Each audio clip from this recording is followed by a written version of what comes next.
نماز عصر کے بعد اس کلمے کو 3 بار پڑھنے سے جسم سے ہر بیماری ختم ہو جاتی ہے اور مرتے دم تک کوئی بیماری نہیں ہوگی۔ بسم اللہ الرحمن الرحیم۔ محترم ناظرین، اگر آپ نماز عصر کے بعد اس کلمے کو 3 بار سچے دل سے پڑھ لیں تو ساری زندگی کوئی بیماری قریب نہیں آئے گی، چاہے وہ کوئی خطرناک مرض ہو، چاہے لا علاج ہو، چاہے وہ کینسر ہو، شوگر ہو یا پھر بلڈ پریشر ہو، چاہے کوئی بھی بیماری کیوں نہ ہو۔ رسول پاک صلی اللہ علیہ وآلہ وسلم کے بتائے ہوئے ان مختصر سے کلمے میں اتنی برکت ہے کہ اللہ تعالیٰ اپنے فضل و کرم سے جسم سے ہر بیماری کو نکال کر انسان کو مکمل تندرست کر دیتا ہے اور پھر موت تک کوئی بیماری قریب بھی نہیں آتی۔ نماز عصر کے بعد صرف 3 بار ان کلمات کو پڑھ لینا اور اللہ تعالیٰ کی بارگاہ میں یقین کے ساتھ دعا مانگنا، آپ کی زندگی میں چاہے کوئی بھی لا علاج بیماری ہو وہ بھی ختم ہو جائے گی۔ ان کلمات کی تاثیر اس قدر زبردست ہے کہ انسان حیران رہ جاتا ہے کہ اتنے چھوٹے الفاظ میں اتنی بڑی تاثیر کیسے ممکن ہے۔ یہ کلمات بہت طاقتور ہیں، ان کو اپنی زندگی میں ایک بار ضرور پڑھ لے تاکہ آپ پر اللہ تعالیٰ کی خاص رحمت نازل ہو جائے اور جسم سے ہر قسم کی بیماری کا خاتمہ ہو جائے۔ یہ کلمات انسان کو نہ صرف بیماریوں سے محفوظ رکھتے ہیں بلکہ دل کو سکون دیتے ہیں اور روح کو تازگی بخشتے ہیں۔ ان کلمات کو پڑھنے والا اللہ تعالیٰ کی شفاعت کا حقدار بن جاتا ہے اور وہ بیماری جو انسان کو برسوں سے تنگ کر رہی ہوتی ہے وہ چند دنوں میں ختم ہو جاتی ہے۔ نبی پاک صلی اللہ علیہ وآلہ وسلم کی عمر مبارک جب 7 برس ہوئی تو آپ کی آنکھوں میں تکلیف ہونے لگی۔ آپ کے دادا حضرت عبد المطلب نے مختلف علاج کروائے مگر کوئی فائدہ نہ ہوا، آنکھوں کی تکلیف بڑھتی گئی اور حضرت عبد المطلب بے حد پریشان ہوئے کہ آخر کیا کیا جائے، کیا طریقہ اپنایا جائے، کیونکہ ہر دوا اور علاج ناکام ہو چکے تھے۔ اسی پریشانی کے عالم میں ایک جاننے والے نے حضرت عبد المطلب سے کہا، اے سردار مکہ، فکر نہ کرے، مکہ مکرمہ کے قریب ایک بازار ہے اور اس بازار کے ساتھ ایک طبیب کا گھر ہے جو نہایت قابل ہے، وہ دوا بھی دیتا ہے اور دم بھی کرتا ہے۔ اللہ تعالیٰ کے کرم سے جو بھی اس کے پاس جاتا ہے شفا پا لیتا ہے۔ ہم نے خود کئی مرتبہ اسے آزمایا ہے۔ حضرت عبد المطلب نے جب یہ سنا تو دل خوش ہو گیا اور فوراً نبی پاک صلی اللہ علیہ وآلہ وسلم کو لے کر اس طبیب یعنی راہب کے پاس روانہ ہو گئے۔ جب آپ اس کے دروازے پر پہنچے تو وقت شام کا تھا، دروازہ بند تھا۔ حضرت عبد المطلب نے وہاں موجود لوگوں سے اس راہب کے بارے میں پوچھا تو سب نے بڑی تعریف کی اور کہا کہ راہب کے ہاتھ میں بہت شفا ہے، جو بھی مریض اس کے پاس آتا ہے دوا بھی ملتی ہے اور دم بھی ہوتا ہے، اللہ تعالیٰ کے کرم سے وہ تندرست ہو کر لوٹتا ہے۔ حضرت عبد المطلب نے جب یہ سنا تو فرمایا کہ اب وہ کہاں ہے؟ لوگوں نے بتایا کہ وہ تو اپنے گھر پر ہے لیکن دروازہ اب نہیں کھلے گا کیونکہ وہ دن کے وقت دروازہ بند کر کے عبادت میں مصروف ہو جاتا ہے اور ایک مخصوص وقت تک باہر نہیں آتا۔ اس بار تو ابھی دروازہ بند ہوا ہے اور پتہ نہیں کب کھلے گا، بعض اوقات برسوں تک دروازہ بند ہی رہتا ہے۔ یہ سن کر حضرت عبد المطلب بڑے افسردہ ہوئے۔ دل میں سوال اٹھا کہ اب کیا کیا جائے۔ ابھی وہ سوچ ہی رہے تھے کہ اچانک اس مکان میں زلزلہ آ گیا، دیواریں ہلنے لگی، چھت لرزنے لگی، قریب تھا کہ وہ مکان گر جائے اور وہ راہب نیچے دب جائے۔ اسی خوف سے راہب فوراً باہر آیا۔ جیسے ہی وہ باہر آیا تو حضرت عبد المطلب کو دیکھ کر پہچان لیا کہ یہ تو مکہ مکرمہ کے سردار ہیں۔ راہب نے کہا، سردار کیسے آنا ہوا؟ حضرت عبد المطلب نے فرمایا، یہ میرا پوتا بیمار ہے، آنکھوں میں تکلیف ہے، ہر علاج کیا لیکن آرام نہیں آیا، سنا ہے آپ دوا بھی دیتے ہیں اور دم بھی کرتے ہیں، مہربانی فرما کر شفا کی دعا کرے اور دوا بھی دے دے تاکہ میرے پوتے کی آنکھیں ٹھیک ہو جائیں۔ راہب نے جب نبی پاک صلی اللہ علیہ وآلہ وسلم کے چہرے مبارک پر نظر ڈالی تو دیکھتا ہی رہ گیا۔ پھر وہ اندر گیا، غسل کیا، پاکیزہ لباس پہنا، خوشبو لگائی اور اپنے کمرے سے ایک پرانی آسمانی کتاب نکال کر لایا اور نبی پاک صلی اللہ علیہ وآلہ وسلم کے چہرہ انور کو غور سے دیکھنے لگا۔ کبھی کتاب کو دیکھتا، کبھی چہرے کو دیکھتا، کبھی نظر صحیفے پر ڈالے، کبھی واللیل کی زلفوں کو تکتا، یہاں تک کہ سارے اوراق کو بھی دیکھ لیا اور نبی پاک صلی اللہ علیہ وآلہ وسلم کو سر سے پاؤں تک دیکھ لیا۔ پھر یکدم قدموں میں گر گیا اور کہنے لگا، اے نبی صلی اللہ علیہ وآلہ وسلم، میں گواہی دیتا ہوں کہ آپ اللہ کے آخری نبی ہیں اور آپ کے بعد کوئی نبی نہیں آئے گا۔ ابھی اعلان نبوت نہیں ہوا تھا مگر راہب نے اللہ تعالیٰ کی دی ہوئی معرفت سے پہچان لیا کہ یہی وہ نبی ہیں جن کے آنے کی بشارت ہمیں دی گئی ہے۔ حضرت عبد المطلب سن کر بہت خوش ہوئے اور فرمایا، اب اس کام کی طرف بھی توجہ دے جس کے لیے ہم آئے ہیں۔ راہب نے فرمایا، کون سا کام؟ حضرت عبد المطلب نے کہا میرے پوتے کی آنکھوں کا علاج کریں۔ راہب کی آنکھوں میں آنسو آ گئے اور کہا آپ نبی پاک صلی اللہ علیہ وآلہ وسلم کو لے کر میرے جیسے گناہگار کے پاس آئے ہیں۔ اپنے طبیب کو مریض کے پاس لے کر آئے، شفا دینے والے کو دوا مانگنے والے کے پاس لے آئے، مختار کو مجبور کے پاس لے آئے ہیں، نبی کو امتی کے پاس لے آئے ہیں۔ اے عبد المطلب، میں اپنے عبادت خانے میں بیٹھا تھا، اللہ تعالیٰ کی عبادت کر رہا تھا کہ اچانک میرا سارا مکان لرزنے لگا۔ اگر میں باہر نہ آتا تو مکان کے نیچے آ کر دب جاتا۔ اے سردار مکہ، تیرا یہ پوتا بڑی شان والا ہے، بڑی عظمت والا ہے، بڑے مقام والا ہے۔ دیکھ اس کے چہرے سے نور کے فوارے نکل رہے ہیں۔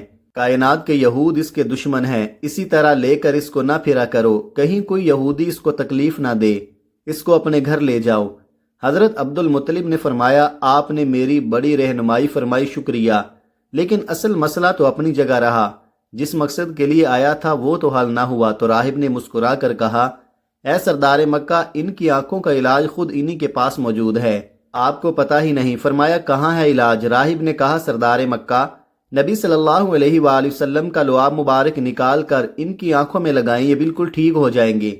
عبد المطلب نے اسی وقت سرکار دو عالم صلی اللہ علیہ وآلہ وسلم کے منہ سے لعاب نکال کر آپ کی آنکھوں میں لگایا تو آپ کی آنکھیں مبارک اسی وقت ٹھیک ہو گئی، جیسے کبھی دکھی ہی نہیں تھی۔ حضرت عبد المطلب بڑے حیران ہوئے، اس راہب کا شکریہ ادا کیا، چلنے لگے تو راہب نے کہا حضور شکریہ تو آپ کا کہ آپ نے مجھے سرکار کائنات کی زیارت کروائی ہے۔ حضرت عبد المطلب نے فرمایا کہ آپ کا دم بہت مشہور ہے، سنا ہے کہ آپ جس کو بھی دم کرتے ہیں وہ مریض اسی وقت ٹھیک ہو جاتا ہے۔ وہ دم کیا ہے؟ وہ الفاظ کیا پڑھتے ہیں کہ جن میں اللہ نے اتنی تاثیر رکھ دی ہے؟ راہب مسکرا پڑا اور کہا حضور جب مریض میرے پاس آتا ہے تو میں اللہ تعالیٰ کی بارگاہ میں ہاتھ اٹھا کر کہتا ہوں یا اللہ تجھے آخری نبی کی عظمت کی قسم، تجھے اس کے پیار کا واسطہ، اس کی محبوبیت کا واسطہ، اس بیمار کو شفا دے دے۔ پھر میں مریض پر دم کرتا ہوں، اللہ تعالیٰ بیمار کو شفا دے دیتا ہے۔ نبی پاک صلی اللہ علیہ وآلہ وسلم نے اپنی پوری زندگی نہایت سادگی سے گزاری۔ آپ کی خوراک نہایت سادہ تھی۔ کسی بھی شخص کے اخلاق اور کردار کا مطالعہ کرنا ہو تو اس کی عادت کے ساتھ ساتھ اس کے لباس اور اس کی گفتگو سے اندازہ لگایا جا سکتا ہے کہ وہ کس طرح کی زندگی بسر کر رہا ہے۔ نبی پاک صلی اللہ علیہ وآلہ وسلم حکمران ضرور تھے، لیکن اس کے ساتھ ساتھ آپ نہایت متواضع تھے۔ آپ کی خوراک اتنی کم اور سادہ تھی کہ حضرت انس رضی اللہ تعالی عنہ بتاتے ہیں کہ نبی صلی اللہ علیہ وآلہ وسلم کے ہاں کبھی گوشت اور روٹی کا کھانا صبح اور شام 2 وقت موجود نہیں تھا، ہاں لیکن جب مہمان آتے تو ایسا ممکن ہوتا، یعنی دونوں وقت کھانا موجود ہوتا۔ مہمانوں کے حوالے سے نبی صلی اللہ علیہ وآلہ وسلم کی تعلیمات کو پڑھ کر آگے بڑھتے ہیں۔ نبی صلی اللہ علیہ وآلہ وسلم نے ارشاد فرمایا جو شخص اللہ تعالیٰ اور یوم آخرت پر ایمان رکھتا ہے اسے چاہیے کہ وہ مہمان کی عزت افزائی کرے۔ محترم ناظرین، حضرت محمد صلی اللہ علیہ وآلہ وسلم کی ذات سے ہمیں یہ سیکھنے کو ملتا ہے کہ نبی صلی اللہ علیہ وآلہ وسلم کی ذات سے برکت لینا بھی باعث شفا ہے، اور جو بھی دل سے ان سے محبت کرتا ہے اللہ تعالیٰ اس کی دعاؤں کو شرف قبولیت عطا فرماتا ہے۔ اس سے بھی نبی صلی اللہ علیہ وآلہ وسلم کا اخلاق معلوم ہوتا ہے۔ نبی صلی اللہ علیہ وآلہ وسلم مہمانوں کی بہت زیادہ عزت کرتے تھے۔ ام المومنین حضرت عائشہ صدیقہ رضی اللہ تعالی عنہ فرماتی ہیں کہ آل محمد صلی اللہ علیہ وآلہ وسلم نے کبھی لگاتار 2 دن جو کی روٹی سیر ہو کر نہیں کھائی، حتیٰ کہ نبی صلی اللہ علیہ وآلہ وسلم وصال پا گئے۔ حضرت عائشہ صدیقہ رضی اللہ تعالی عنہ سے مروی ہے کہ جب سے نبی صلی اللہ علیہ وآلہ وسلم مدینہ منورہ تشریف لائے، آل محمد نے کبھی مسلسل 3 راتیں گندم کی روٹی سیر ہو کر نہیں کھائی۔ محترم ناظرین، یہ فکرہ سن کر دل لرز اٹھتا ہے کہ جس ہستی کے صدقے ہمیں رزق نصیب ہو رہا ہے، جس نبی کے طفیل ہمیں ہر نعمت ملی ہے، اس نبی صلی اللہ علیہ وآلہ وسلم نے پوری زندگی سادہ کھانے پر قناعت کی، کبھی پیٹ بھر کر نہ کھایا، نہ کبھی تقاضا کیا، نہ کبھی شکوہ کیا، بلکہ اللہ کا شکر ادا کرتے رہے اور بھوکے رہ کر بھی دوسروں کا خیال کرتے رہے۔ نبی صلی اللہ علیہ وآلہ وسلم کی سیرت میں ہمیں صبر بھی ملتا ہے، قناعت بھی ملتی ہے، برداشت بھی اور عاجزی کا سمندر بھی ملتا ہے۔ ہمیں وہ لمحات بھی یاد آتے ہیں جب کئی دن گھر میں چولہا نہیں جلتا تھا۔ حضرت عائشہ صدیقہ رضی اللہ تعالی عنہ فرماتی ہیں کبھی 3 دن مسلسل گھر میں کھانا پکا ہی نہیں، اور اگر کچھ آتا بھی تو صرف کھجور اور پانی میں گزر ہوتا۔ نبی صلی اللہ علیہ وآلہ وسلم کو جب کچھ عطا کیا جاتا تو وہ خود اپنے لیے بچانے کی بجائے امت پر لٹا دیتے، کبھی کسی فقیر کو خالی نہ لٹاتے، کبھی کسی حاجت مند کو مایوس نہ کرتے۔ حضرت جابر رضی اللہ تعالیٰ عنہ فرماتے ہیں کہ نبی صلی اللہ علیہ وآلہ وسلم سے جب بھی کسی نے کچھ مانگا آپ نے انکار نہیں فرمایا۔ محترم ناظرین، آپ صلی اللہ علیہ وآلہ وسلم کا اخلاق نہایت بلند تھا۔ آپ صلی اللہ علیہ وآلہ وسلم نے کبھی کسی کو حقیر نہیں سمجھا، عزت دی، محبت دی، شفقت دی، اور یہی وہ خصلت تھی جس نے سخت دلوں کو بھی موم کر دیا، جس نے دشمنوں کو بھی دیوانہ بنا دیا۔ حضرت انس رضی اللہ تعالیٰ عنہ فرماتے ہیں کہ میں نبی صلی اللہ علیہ وآلہ وسلم کی خدمت میں 10 سال رہا، کبھی آپ نے مجھے اف تک نہیں کہا، کبھی کوئی شکوہ نہیں کیا، کبھی یہ نہیں فرمایا کہ یہ کام کیوں کیا، یہ کیوں نہیں کیا۔ نبی صلی اللہ علیہ وآلہ وسلم کا چہرہ مسکراتا تھا، نرم لہجہ، نرم مزاجی اور محبت برا انداز آپ کی ہر بات کو دل میں اتار دیتا تھا۔ محترم ناظرین، جب ہم نبی صلی اللہ علیہ وآلہ وسلم کے ان اوصاف کو پڑھتے ہیں تو ہمیں اپنی زندگی کا محاسبہ کرنا چاہیے کہ ہم کتنے خود غرض ہو چکے ہیں۔ ہم ذرا سی بات پر لڑ پڑتے ہیں، ذرا سا مال آنے پر فخر میں آ جاتے ہیں، اور جب نعمتیں کم ہو جائیں تو شکوے شروع ہو جاتے ہیں۔ لیکن نبی صلی اللہ علیہ وآلہ وسلم نے تو ساری زندگی ایک معمولی بستر پر گزار دی۔ ایک روایت میں آتا ہے کہ حضرت عمر رضی اللہ تعالیٰ عنہ جب نبی صلی اللہ علیہ وآلہ وسلم کے حجرے مبارک میں داخل ہوئے تو آپ ایک کھجور کی چٹائی پر آرام فرما رہے تھے۔ چٹائی کے نشان جسم مبارک پر نمایاں تھے۔ حضرت عمر کی آنکھیں نم ہو گئیں، عرض کیا، یا رسول اللہ، قیصر و کسریٰ ریشمی بستروں پر ہے اور آپ اس چٹائی پر آرام فرما رہے ہیں۔ آپ صلی اللہ علیہ وآلہ وسلم نے مسکرا کر فرمایا، عمر، کیا تم یہ نہیں جانتے کہ ان کے لیے دنیا ہو اور ہمارے لیے آخرت؟ یہی وہ سبق ہے جسے ہمیں اپنی زندگی کا حصہ بنانا ہے۔ ہم دنیا کے مال پر نہ اترائیں، نہ کسی کو حقیر جانیں، نہ کسی سے بے رخی کریں، بلکہ عاجزی اختیار کریں، شکر کریں، قناعت کریں اور محبت بانٹیں۔ محترم ناظرین، اگر نبی صلی اللہ علیہ وآلہ وسلم بھوکے رہ کر بھی مسکراتے تھے تو ہمیں بھی اپنی چھوٹی چھوٹی محرومیوں پر شکایت نہیں کرنی چاہیے۔ اگر نبی صلی اللہ علیہ وآلہ وسلم نے کبھی کسی سے بدلہ نہیں لیا تو ہمیں بھی معاف کرنا چاہیے۔ اگر نبی صلی اللہ علیہ وآلہ وسلم نے سب سے زیادہ دوسروں کی فکر کی تو ہمیں بھی دوسروں کے لیے جینا سیکھنا چاہیے۔ یہی سیرت طیبہ ہے، یہی اصل مقام ہے، یہی اصل عشق ہے کہ ہم نبی صلی اللہ علیہ وآلہ وسلم کی زندگی کو پڑھیں، سمجھیں اور اپنائیں۔ ارشاد فرمایا، میرا دنیا سے کیا تعلق؟ دنیا میں میری مثال تو اس مسافر جیسی ہے جو تھوڑی دیر کے لیے کسی درخت کے سائے تلے ٹھہرتا ہے، پھر اسے چھوڑ کر اپنا راستہ لے لیتا ہے۔ اگر ہم رسول اللہ صلی اللہ علیہ وآلہ وسلم کی حیات طیبہ پر نظر ڈالیں تو معلوم ہوتا ہے کہ آپ کی زندگی ہر پہلو سے سادگی کی تصویر تھی۔ آپ نے نہ صرف اپنی زندگی سادگی سے گزاری بلکہ اپنے صحابہ کی تربیت بھی اسی انداز میں کی کہ دنیا کی بے وقاتی کو خوب واضح کیا۔ آئیے دیکھتے ہیں اللہ کے رسول نے صحابہ کرام کی تربیت کیسے فرمائی۔ حضرت جابر رضی اللہ تعالیٰ عنہ فرماتے ہیں کہ حضور نبی کریم صلی اللہ علیہ وآلہ وسلم مدینے سے آتے ہوئے بازار سے گزرے۔ آپ کے ارد گرد بہت سے صحابہ کرام تھے۔ آپ ان کے ہمراہ تشریف لے جا رہے تھے کہ راستے میں ایک بکری کا مرا ہوا بچہ پڑا تھا، اس کے کان چھوٹے تھے۔ آپ نے اس کا کان پکڑ کر فرمایا، ساتھیو، تم میں سے کون ہے جو اسے 1 درہم میں لینے پر راضی ہو؟ صحابہ نے عرض کیا، یا رسول اللہ، 1 درہم تو بہت بڑی بات ہے، ہم تو 1 پیسے میں بھی لینے کو تیار نہیں، اور اسے لے کر کریں گے کیا؟ اب طے ہوا کہ اچھا کیا تم اسے مفت لینے کے لیے راضی ہو۔ صحابہ نے عرض کیا، یا رسول اللہ، اگر یہ زندہ ہوتا تب بھی یہ عیبدار شمار ہوتا، کیونکہ اس کے کان چھوٹے ہیں اور اب تو یہ مرا ہوا ہے۔ محترم ناظرین، دیکھیے اللہ کے رسول صلی اللہ علیہ وآلہ وسلم دنیا کی بے ثباتی اور کم حیثیت کو کس انداز میں بیان فرما رہے ہیں۔ آپ نے ارشاد فرمایا، اللہ کی قسم، اللہ تعالیٰ کے نزدیک دنیا اس مردار سے بھی کم حیثیت رکھتی ہے۔ پھر ایک اور موقع پر دنیا کی حقیقت ان الفاظ میں بیان فرمائی، اگر دنیا اللہ کے نزدیک مچھر کے پر کے برابر بھی حیثیت رکھتی ہوتی تو وہ کسی کافر کو اس میں پانی کا 1 گھونٹ بھی نہ دیتا۔ محترم ناظرین، جمادی الاول کا بابرکت مہینہ ہے۔ یہ ان 4 مہینوں میں سے ایک ہے جن کا ذکر اللہ نے قرآن میں کیا ہے۔ ان دنوں میں اللہ کو راضی کرنے کا وقت ہے۔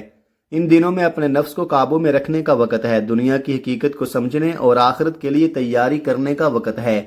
اور آج جن کلمات کے بارے میں آپ کو بتانے جا رہا ہوں، جان لیجیے یہ کلمات بہت بابرکت ہیں، بالکل اسی طرح جیسے یہ دن برکت والے ہیں اور رحمت والے ہیں۔ اللہ پاک نے ان کلمات میں بہت زیادہ شفا رکھی ہے۔ جو بھی شخص کسی ایسی بیماری میں مبتلا ہو جس کا وہ بار بار علاج کروا کر تھک چکا ہو اور اب بھی اسے شفا نہ مل رہی ہو، وہ ان کلمات کو ضرور اپنائے، اللہ پاک اسے ہر بیماری سے نجات عطا فرمائے گا۔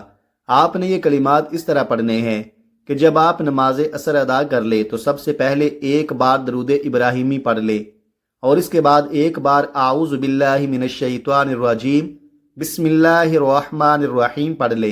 اور اب جو کلمات آپ نے پڑھنے ہیں وہ کلمات یہ ہیں: سبحان اللہ العظیم وبحمدہ لا حول ولا قوة الا باللہ العلی العظیم۔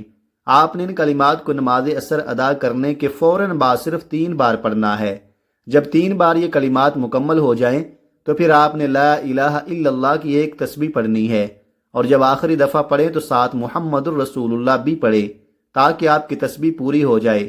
جب یہ تسبیح مکمل ہو جائے تو آخر میں دوبارہ درود پاک پڑھ لے۔ محترم ناظرین، جو بھی سخت سے سخت بیماری ہو، لا علاج مسئلہ ہو، کوئی ایسی پریشانی ہو جو حل ہونے کا نام نہ لے رہی ہو، تو یہ عمل ضرور کرے۔ انشاءاللہ اللہ پاک آپ کو ان کلمات کی برکت سے فوری شفا عطا فرمائے گا اور آپ کے دل کو سکون ملے گا۔ یہ کلمات صرف 3 بار عصر کی نماز کے بعد پڑھنے ہیں۔ اس عمل کی برکت سے آپ شفا یاب ہو جائیں گے۔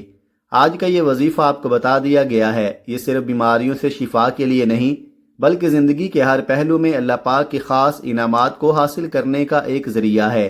یہ وہ طاقتور کلمات ہیں جن میں اللہ پاک نے جسمانی بیماریوں کے ساتھ ساتھ روحانی بے چینی کے لیے بھی شفا رکھی ہے۔ ان کلمات کو جو شخص دل سے پڑھے گا، اللہ پاک اس کے دل کو سکون عطا فرمائیں گے اور اس کے جسم کو ہر قسم کی تکلیف سے محفوظ رکھیں گے۔ یہ عمل نہ صرف عام بخار، درد اور جسم کی کمزوری، بلڈ پریشر، شوگر جیسے امراض میں مفید ہے، بلکہ جن بیماریوں کو ڈاکٹر لا علاج کہہ دیں جیسا کہ کینسر، دل کی تکلیف، گردوں کی خرابی، سانس کی بیماری یا دمے کی شکایت، ان سب کے لیے بھی یہ عمل عرش الہی سے شفا بن جاتا ہے۔ اللہ پاک کے فضل سے ان کلمات کو پڑھنے والے کو ایسی طاقت ملتی ہے کہ وہ بیماریوں کا مقابلہ صبر اور حوصلے سے کرتا ہے اور اللہ پاک جلد شفا عطا فرما دیتا ہے۔ یہ عمل صرف بیماریوں تک محدود نہیں بلکہ اس کی برکت سے رزق میں کشادگی بھی آتی ہے۔ جو لوگ قرضوں میں ڈوبے ہوتے ہیں، جو رزق کی تنگی کا شکار ہوتے ہیں، جو چاہتے ہیں کہ ان کے گھر میں خیر و برکت ہو، تو وہ اس عمل کو اپنی زندگی کا حصہ بنا لیں۔ گھر میں خوشحالی آ جائے گی، میاں بیوی میں محبت پیدا ہوگی، اولاد فرما بردار بن جائے گی اور گھر جنت کا نمونہ بن جائے گا۔ جو شخص عصر کے بعد یہ کلمات پڑھے گا اس کے لیے رزق کے دروازے کھلیں گے، کاروبار میں ترقی ہوگی، بے برکتی ختم ہوگی اور دل کو وہ روحانی سکون ملے گا جو مال و دولت سے نہیں ملتا۔ ان کلمات کو پڑھنے سے دل مضبوط ہوتا ہے اور ہر قسم کے وسوسے، خوف اور فکری بیماریوں سے نجات ملتی ہے۔ دعا ہے کہ رب کریم میرا سنانا اور آپ کا سننا اپنی پاک بارگاہ الہی میں قبول و منظور فرمائے، آمین ثم آمین۔ ناظرین کرام، اپنی رائے کے اظہار کے لیے کمنٹ میں ماشاء اللہ یا سبحان اللہ ضرور لکھیں۔ جزاک اللہ خیرہ۔ اللہ تعالی ہم سب کا حامی و ناصر ہو، آمین۔ اپنا بہت سارا خیال رکھیے گا، ہمیشہ ہنستے رہے، مسکراتے رہے اور مجھے بھی اپنی نیک دعاؤں اور نیک تمناؤں میں لازمی یاد رکھیے گا۔ ملتے ہیں کسی اگلی ویڈیو میں، تب تک کے لیے اللہ حافظ۔ السلام علیکم ورحمۃ اللہ وبرکاتہ۔